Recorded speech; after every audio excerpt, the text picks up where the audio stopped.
average speech was actually 7 minutes and 15 seconds. So actually went over time and saw the red and got quite, if you've ever done it and you see the red, it's a holy S blank blank blank because you have no idea and you just spent months of your life preparing to give a speech and it all went out with going over time. What was the longest time of a winning speech? You would think. 8 minutes. 7 minutes and 30 seconds. It was beyond. It was actually, it was almost close to 8 minutes. What happened was there was what's that? 7:48, I think. There was a timing issue, and it was Darren, yes. There was a timing issue, and because one of the timers started late and they couldn't resolve it, he was actually able to go over time because of that. So it's actually happened. The shortest one I can't remember. But so getting back to the humor piece, you really want to have, and I think in most speeches, even in relatively serious speeches, go for 1 minute. That's fine. I've also done the same crazy analysis to TED Talks, and TED Talks are like 1 to 2 laughs per minute. That's perfectly acceptable. So if you get a 3-laugh riff, that's going to carry you for 3 minutes, and that's fine. You can win. You can deliver a great TED Talk, and we're going to hear a few later on. Or you can deliver a winning Toastmasters World Championship speech, but you got to have one. There was one contestant in this year's contest who had, I think, 0.5 or something like that, and he had a good speech, but he had no hope because you really have to take people on that journey of humor.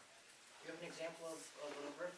2 or 3? Of a riff, you know, the example that I often think about is not a Toastmasters example because I don't have it in my head, but I do have a TED example in my head. So I'll share that one.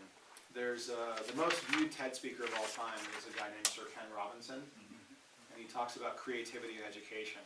And at one point, he creates this mental picture, and his mental picture, the humor he's using is the humor of exaggeration is often either you put a kind of normal person in an extreme situation, or you put an extreme person in a normal situation. That's a great way to create humor. And what he does is he takes an extreme person and he puts him in a normal situation. And he says, you don't think of Shakespeare as being 7, do you? Shakespeare being a child? He must have been in somebody's English class. Can you imagine the teacher walking up to him and saying, can you please put that pencil down now? And stop speaking that way. You're confusing everybody. And so that's like a 3-1 riff. And actually that one, as it continues, it actually has 5 in there. But he's building on this absolutely ridiculous situation of tiny little William Shakespeare. And at one point his father goes, he's out of the classroom and his father goes to put him to bed, and it's this kind of really ridiculous escalation that he does. So that is an example. And he stayed within that exaggerated person in a normal setting. Again, you can do the other one. There's other forms, which is you can use self-deprecating humor. That's very common. You can riff progressively with self-deprecating humor. The third kind of humor that you find a lot in TED and in Toastmasters that's very common is to make fun of authority in some way. So Ryan Avery, in his winning speech, there was a police officer who had arrested him in the speech, and he used that police officer, who was an authority figure, to add a little bit of humor into his speech as well. So you can make fun of authority as well in a progressive fashion, or even a joke here and there. They don't all have to be three-laugh riffs. You need variety.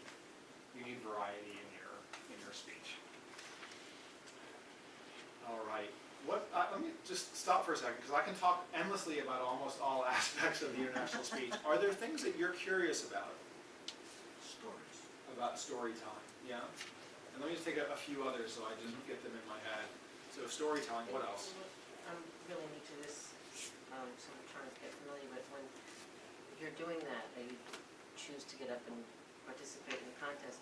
Do they give you categories for speeches? That's a good question. So is there a theme? Okay, I'll answer that one. Because you said humor, and I'm thinking, do they all have, Yep, I'll answer that. And you had one also? Open loops or nested loops?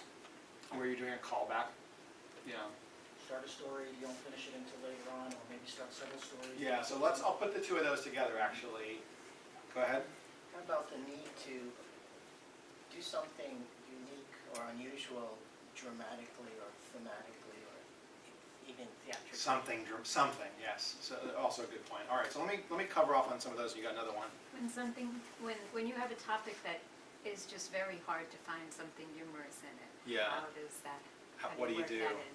Yeah. What do you do there? Yeah, that actually ties together. So the first question, I'll actually deal with yours first, which is there a type of speech that you're supposed to give? And I remember when I first heard it was the International Speech Contest, I thought, oh, I didn't really study history. and I didn't really study geography. This one's going to be tough, but it actually has absolutely nothing to do with geography or history. There is no rule for what the speech must be. It just has to be 5 to 7 minutes and original. How it has evolved, and the only way people ever win, is it's an inspirational, personal story that's 5 to 7 minutes long. And that's basically what you get at this point. You really don't see much variation. If someone does something, one of the guys who was in the semifinal that I saw gave a strongly persuasive, morally grounded speech. So he was trying to share a moral message, not an inspirational message. It was a fantastically moving and powerful speech. He lost in the semifinals because you just can't, people don't expect it. They expect the inspirational speech. And what's an inspirational speech? It's a speech that usually ties to some kind of a human value or virtue. Trust, generosity, kindness, compassion, love, you name it. Think about heavenly virtues or worldly virtues, and that generally is the content of the speech. So let's move on to the storytelling piece, and I'll integrate the callback. So let's take Ryan's speech just for a second. What did Ryan do? What Ryan did was he started a story. He started with a story in the beginning. And the story in the beginning was, I think his very first words were, I'm standing at the altar. And he paints this picture of him next to his likely bride, but you don't know. And he then evolves it, and he stops it before you know whether they're going to get married. And he says, in my mind, rewound like an old school VHS tape as he walks backwards and goes like this. And then he brings you through this story where he was not trustworthy when his mom said, there'll be no alcohol at the party, Ryan. And of course there was alcohol at the party in high school. That's where the police officer comes in. Then he transitions to a second vignette, which is he develops a website for someone who promises to pay him.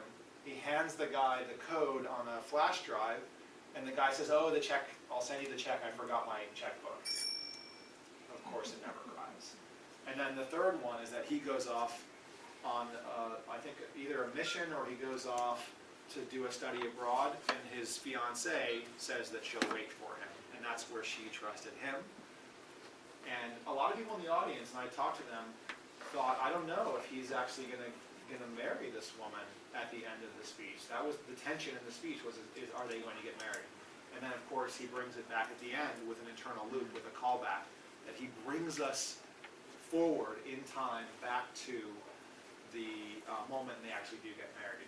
Another speaker had done that about 7 or 8 years ago, Vikas Jindran, and he did a very similar thing. He starts out with his letter of whether he's going to get into MIT or not.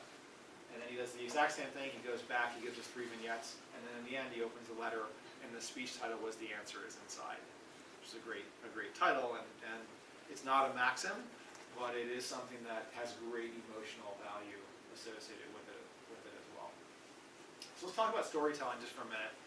And after I had done the original CC, the 2 manuals that I wanted to do for advanced were humor and storytelling, because they were the 2 things that I had the most difficulty with, the biggest struggle.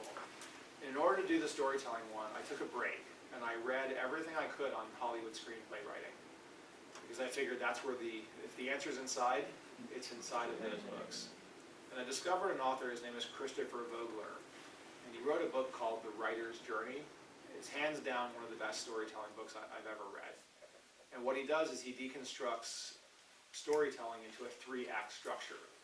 People argue that the 3-act structure is a little artificial, but pretty much every story for the last thousands of years has been constructed that way. I'm I'm gonna frame, he does it in a very particular way. I'm gonna frame it in a way that's called the Pixar Pitch from the animation studio. The Pixar Pitch goes like this.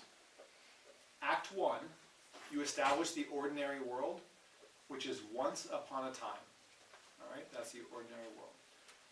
And every day, until one day, okay, that's Act 1 Pixar Pitch. Once upon a time and every day until one day. In the parlance of Joseph Campbell and Christopher Vogler and Hollywood screenplay writers, that's the ordinary world until the inciting incident. And that inciting incident until one day is when your protagonist is cast onto a journey of some kind. Now the story picks up with Act 2 that goes, and because of that, and because of that, and because of that, which is a series of tests and trials and good times and bad times and increasing tension, and your opponent comes in, you might have a mentor introduced during that time to guide your hero, until finally, which is the climax and the end of Act 2.